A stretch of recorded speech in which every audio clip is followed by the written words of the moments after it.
សួស្តីពុកម៉ែបងប្អូនប្រិយមិត្តជាទីគោរពសូមស្វាគមន៍មកកាន់ Channel តម្រាឆ្នោតយួនរបស់ Admin ថ្ងៃនេះ Admin មានលេខតម្រុយល្អៗរបស់ឆ្នោតយួនសម្រាប់យកមកចែកជូនពុកម៉ែបងប្អូននៅថ្ងៃទី14 ខែ 12 ឆ្នាំ 2025 នេះដូចនេះ Admin មិនចង់ចាយពេលវេលារបស់ពុកម៉ែបងប្អូនយូរតោះយើងមកតាមដានលេខតម្រុយឆ្នោតរបស់យើងទាំងអស់គ្នាសម្រាប់លេខតម្រុយ2លេខមានលេខ67លេខ54និងលេខចុងក្រោយ25សម្រាប់លេខតម្រុយអូស2លេខមានលេខតម្រុយទី1អូស60និងលេខតម្រុយចុងក្រោយអូស20សម្រាប់លេខតម្រុយ3លេខមាន574គុណនិង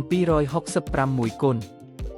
សម្រាប់លេខតម្រុយថ្ងៃនេះ Admin សូមជូនពរឲ្យពុកម៉ែបងប្អូននិងប្រិយមិត្តទាំងឡាយជួបតែសំណាងល្អទាំងអស់គ្នាហេងមានលាភមានជ័យ